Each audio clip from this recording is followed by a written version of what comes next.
Started this Bible study last week talking about the I ams of Christ, talking about the ways that He meets our needs. Last week we talked about that He was the bread of life, but tonight we're going to go over to John chapter 8 is where we're going to be tonight. And as we start tonight, I want to bring out a few little things, and before we get into the actual scripture we're going to read, we'll talk about what was happening right before Jesus made the I am statement. Now, one thing that we know is darkness is something that a lot of people hide behind. If you were to look, and you were to look at the statistics, most crimes, most break-ins, most murders, most rapes happen at night. Okay? They happen at night because of the darkness. And darkness is something that has always been looked at as the evil time. Matter of fact, there's something called the witching hour. How many of y'all have ever heard of the witching hour?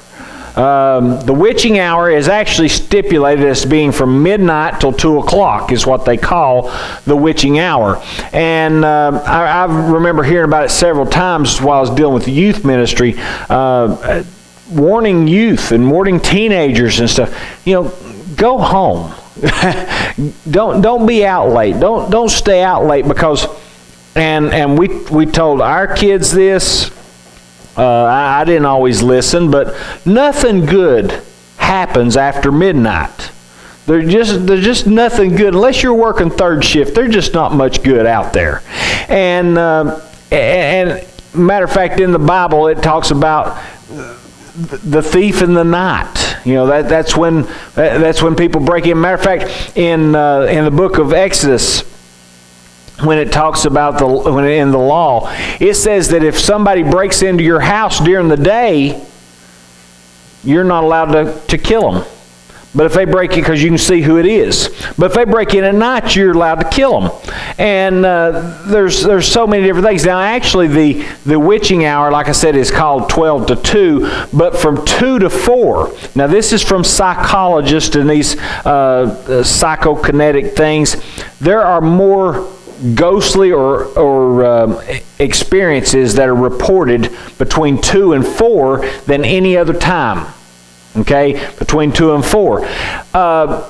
Wickedness is always associated with darkness. That's just the way it works. And so we're going to see now why Jesus made the statement He did and when He made it. Okay? Now, we're going to start in verse 12, but I'm going to give you a background. If you back all the way up to chapter 7, you'll see that Jesus this was during the Feast of Festivals. Okay? And Jesus is, he's been there he goes to the temple. He's been at the temple at night, and then he goes home. But it says at the beginning of chapter 8, that Jesus comes early. He is at the temple first thing in the morning. Matter of fact, in some of the translations, it actually says that at dawn. Okay, but He is at the temple early in the morning and starts His teaching. He's there teaching early in the morning when they bring a woman caught in adultery. Okay? Now, since they brought her to Him early in the morning, when do you suppose that she was caught in adultery? At night. Okay? Just like most other evil things and most other bad things that happen, most adulteries happen at night. Okay? And here it is, they bring her to Him in the morning to answer for the things that she was caught in during the night. And all through the Scripture, the the Bible talks about wickedness as darkness. Okay, we're told that our eyes are the light. That light does away with the darkness. Okay, in the beginning, God said, "Let there be light." We know that light and darkness can't correspond together, and it's always talking about the light will overpower the darkness. Darkness never overpowers light, but light always overpowers darkness, and it always brings those things in the darkness into the light and opens your eyes. You can go into a dark room and turn on a flashlight, and it's where that light's shining. It's not dark anymore, is it? The darkness don't overtake the light. It just does not work that way, and that's why throughout the Bible and throughout all other things, darkness is always associated with evilness or with bad, and then we know that the light of the world overpowers the darkness, and that's where we go to in verse 12. And in verse 12, Jesus spoke to them again, saying, "I am the light of the world. He who follows me shall not walk in darkness, but have the light of life." So, Jesus here, this is actually in the same section. Now there's a paragraph break there between 12 and 13. So when Jesus says, "I am the light of the world," this is in the same paragraph and in the same thought process of the writing about the woman who was caught in adultery. Matter of fact, the way he says it is in verse, if you back all the way up to verse 10, it says, "When Jesus is raised up and saw no one but the woman, he said to her, 'Woman, where are your accusers?' Or where are those accusers of yours? Has no one condemned you?" She said, no one, Lord." And Jesus said, "Neither do I condemn you. Go and sin no more." And then he spoke to them again, saying, "I am the light of the world. He who follows me shall not walk in darkness, but have the light of life." So this is a continuation of the fact that I don't condemn you. So Jesus states here that I'm not condemning you, and I am the light of the world. So when the light exposes the darkness, the light. So here. This sin, this thing that she is caught in, this thing that that has been brought to him, he could have, and we know that the whole idea of the Pharisees bringing her to Jesus was so that to trap him. Okay, by all rights, by the law, he could have said, "Let's stone her," because that's the way it should have been. That's the way the law stated. But then he wouldn't have been very compassionate. He wouldn't have shown love, and they would have had him there. Or if he would have said, "Well, no, I don't think we should stone her. I think we should love her." Then they would have said, "Well, he don't believe in the law." So that's why Jesus did what he did, wrote on the ground and told them, the one without sin cast the first stone. He threw. It's funny that they tried every way in the world to trap him, but he always threw it back on them. Always caught them in the trap. But then, as he's talking to the lady here, talking to the woman. Now we know that there's others still around. There's people have gathered around. People are listening. The Pharisees are still there. We'll see that right in verse 13. The Pharisees didn't leave. They're still there. They just backed away from her. Okay, they just backed away from the fact that we're going to try to trap him. They kind of hid back in the crowd because they knew at this point that he could expose their sin, and because he's the light of the world, and the light of the world is what exposes the sin. Now they could see that he was the light. They could see that he exposed things around him. They could see that he exposed them. But as the light of the world, we are surrounded, folks. We are surrounded by darkness. And we're surrounded by darkness throughout the world. There's wickedness all around us, and we've talked about it in the past few weeks, some of the things that have happened and some of the things that's happened with people trying to bait kids into killing themselves and things like that. And it's just evil that's all around us, and there's no answer.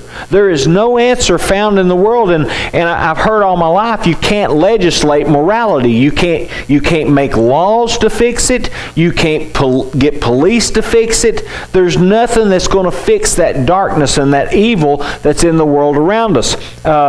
Here as Jesus is talking to this woman, he has just told her to go and sin no more. Now he knows that she's been tempted to commit adultery, and that temptation don't just go away. And he knows that she's been tempted. She's been tempted away to the darkness. Jesus here tells her, go and sin no more, for I am the light of the world. I am the way to overcome the darkness. I'm the only way to overcome the sin in your life. I'm the only way to overcome the wickedness within the world. I'm the only way to overcome the darkness that plagues the world. And the darkness does, and it's around us, and it haunts us. You can go outside the doors of this church. As a matter of fact, you can go in many churches and just feel the darkness around you. Now, there's a lot of people that I know that are afraid of the dark. Usually as children especially, people are afraid of the dark, but even as they get older, some people just never are comfortable in the darkness. Now darkness don't really bother me. I know that a lot of people sleep with night lights on and all that. I like my room totally dark. We don't have a light in the hall on or anything like that. I like it dark. And it don't bother me. But if you'll notice, even if you're not afraid of the dark, you get into dark spots and you get into dark places that are unfamiliar to you, you get jumpy. And you just, because you don't know what's there.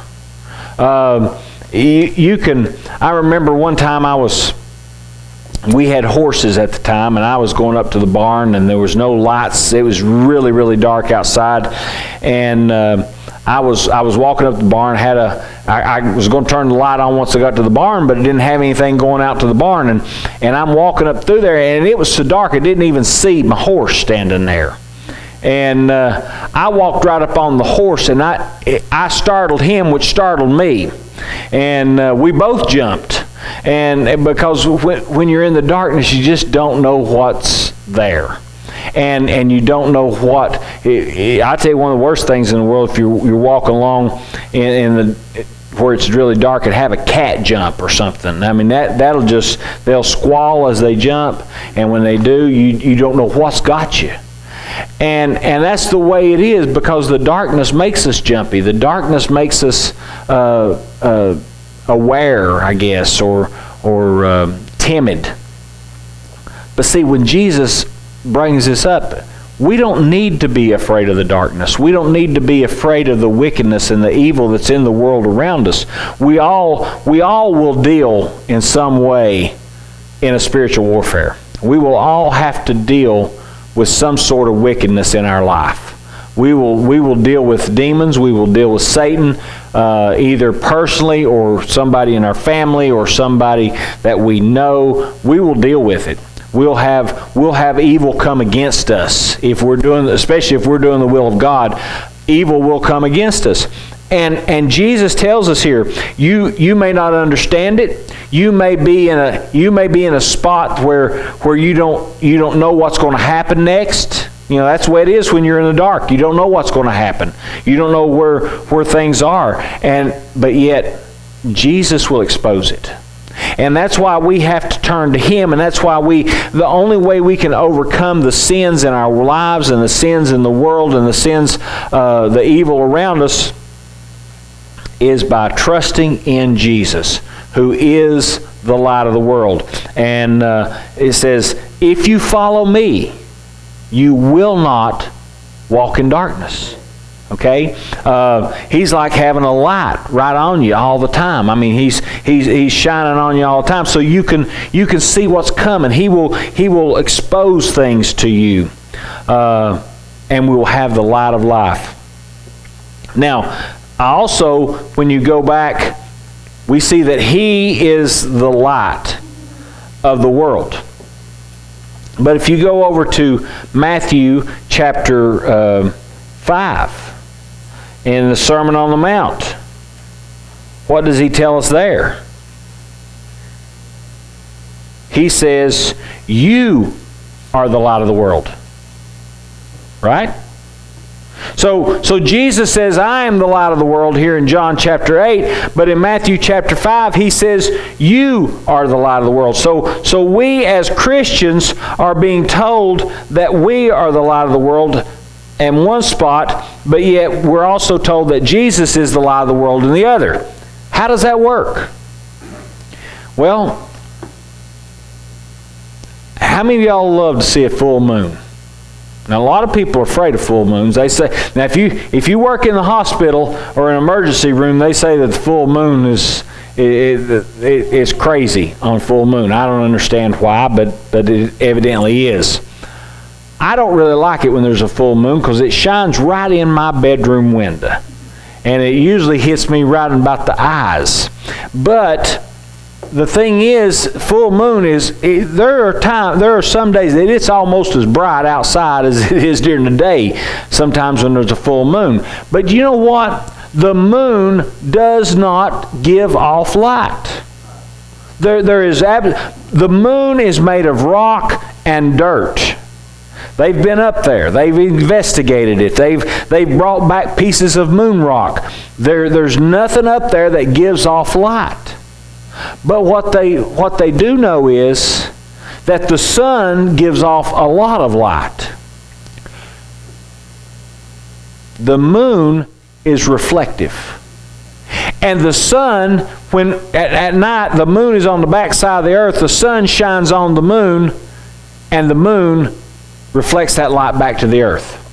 And depending on how, that's why we have crescent moons and half moons, depending on how much of the earth is blocking the light from the sun hitting the moon, is how much light the moon gives back to the earth. Now, the earth actually creates darkness for the moon, even though the sun is the light. Now, we are the light of the world just like the moon is the light at night. We take the light that Jesus gives off. We take the light like Jesus is the sun. We take the light and we reflect it upon the world. We have no means of generating light ourselves. We only reflect what Jesus gives to us. We only reflect what Jesus shows to us. Now, when we let something like the earth, the evil in the world, move between us and Jesus, we let the worldly things, the earthly things, get between us and Him. Guess what? It starts to block our light. Just like when the earth gets between the sun and the moon, you can either have an eclipse, you can have a crescent moon, you can have a new moon, you can have all different phases of the moon, and that is how much of the earth is blocking the light that hits the moon. And the more earth is between the sun and the moon, the less light we get off the moon. That is just such a good example as to how much of the world is between us and Jesus, is how much light we can reflect. We can't be much of a light to the world if we've let the world get between us and Jesus. Because He's the light. He gives off the light. We only reflect it. And that's why we need to make sure that we're focusing on Him, not on the worldly things. And when we do that, then we will be the light. The light will be seen in us. Now, after He said this is how we know that the Pharisees and Sadducees were nearby. The Pharisees, after Jesus said, I am the light of the world, he who follows me shall not walk in darkness. Then the Pharisees therefore said to Him, you bear witness of yourself. Your witness is not true. Jesus answered and said to them, even if I bear witness of myself, my witness is true. For I know where I came from and where I am going, but you do not know where I come from and where I am going. You judge according to the flesh. I judge no one. And yet if I do judge, my judgment is true. For I am not alone, but I am with the Father who sent me. It is also written in your law that the testimony of two men is true. I am one who bears witness of myself, and the Father who sent me bears witness of me. Then they said to him, where is your Father? Jesus answered, you know neither me nor my Father. If you had known me, you would have known my Father also. These words Jesus spoke in the treasury as he taught in the temple, and no one laid hands on him, for his hour had not yet come. Now, just like when anytime that we do something, anytime that we try to be a light for Christ, anytime that we try to shine light on the world, every time that we try to do something against Satan or something against evil and do the will of Jesus, the world, the Pharisees, are going to come as accusers. They're going to come and they're going to doubt you. They're going to call you out. They're going to say, hey, you're not for real. What you're saying is not true. Here they told Jesus that, well, that's just because you say so. Where's the proof? Where is the proof? And Jesus didn't need proof. Okay? In one place, Jesus actually told them that I have four witnesses, okay? In John chapter 5, he says, I have four witnesses. Now, when it talks about witnesses, condemning people by witnesses, the two witnesses make it true, that you could also say in today, two types of proof, okay? Two pieces of evidence. If you were talking about in court, two pieces of evidence. So Jesus said, John the Baptist is my proof. My works are my testimony. The Father is my testimony. And Scripture, prophecy, is my testimony. See, Jesus didn't need to prove himself. Jesus didn't need to prove who he was. The prophecies proved who he was. John the Baptist, foretelling him, told who he was. God's confirmation at his baptism told who he was. The works that he was able to do told who he was. So he had proof of who he was. The Pharisees still did not want to accept it. Listen, there is proof every day when you go out. When you tell people about Christ, they're going to say, where's the proof? They're going to say, prove it to me. The proof is everywhere. The proof is in the world. The proof is in the sun coming up in the morning. Okay? We don't need to prove Jesus. We don't need to prove God. It's already proven. Okay? He made the world. He don't need to prove himself. Okay? Now, if I'm trying to convince you of something, if I'm trying to convince somebody of something on my own, then yeah, I can understand them not believing me and me having to prove myself. I've had to do that before. I love Google, okay, for that reason. If somebody doubts what I say, I pull out my phone, I Google it, and prove it to them. A few times, not many, a few times I have proved myself wrong. I try not to admit that too much, but I have. But the thing is, we have to prove ourselves sometimes, but God don't need to. He does not need to prove himself because he created everything. And even to call him into question. So here the Pharisees, they called Jesus into question. You know, this is just your say-so. And that's when Jesus said, even if I do bear witness of myself, it's true. Whether it's just me saying it or not, it's still true. But I have two witnesses. I have myself and I have the Father. Now, they knew who he was talking about. They knew that when he said, my Father, they knew that he was talking about God. Okay? But they still baited him. They were still trying to debate, and they were still trying to prove him wrong. And they said, well, who's your father? And I love this because this eat at them. Because they're the ones they're supposed to be the religious leaders. They're supposed to be the people who are the closest to God. And Jesus looked at him and said, you don't know the Father. If you don't know me, you don't know the Father. Now, can you imagine being, I can't imagine somebody telling me as a pastor, coming to me and saying, you don't know Jesus. I mean, that would just, that'd probably run all over me worse than anything else that anybody would ever say to me, is trying to tell me that I don't know God or I don't know Jesus. And there's people out there of other denominations that'll come up and tell you that. And but the thing is, Jesus told this to the Pharisees, and they had no answer for him. They had nothing to say back because deep down, the Pharisees knew who he was. They didn't want to admit it. Why didn't they want to admit it? They didn't want to admit it because he is the light of the world who exposed their darkness. They knew it before he said it, but he brought it out to them. I am the light of the world. And when he said this, they didn't like, none of us like having our faults exposed. I mean, how many of us, anybody out there that likes to have your faults exposed, especially in front of everybody else? And that's what Jesus did to them. He exposed their faults and let them know. You know, he exposed their faults when he drew on the ground and said, if you're without sin. They all had to admit. Now, we don't know what he wrote. I've heard every little thing. You know, he started writing out the Ten Commandments. Some say he actually started writing out their sins.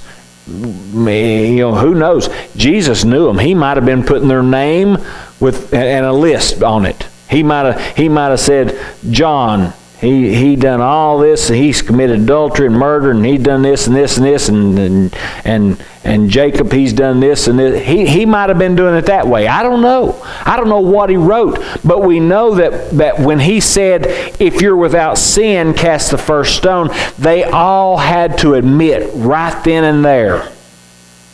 They had to admit he exposed them for sinners. Now, none of us like to have our sins exposed. And they especially didn't. Because they were supposed to be above. They were supposed to be a cut above.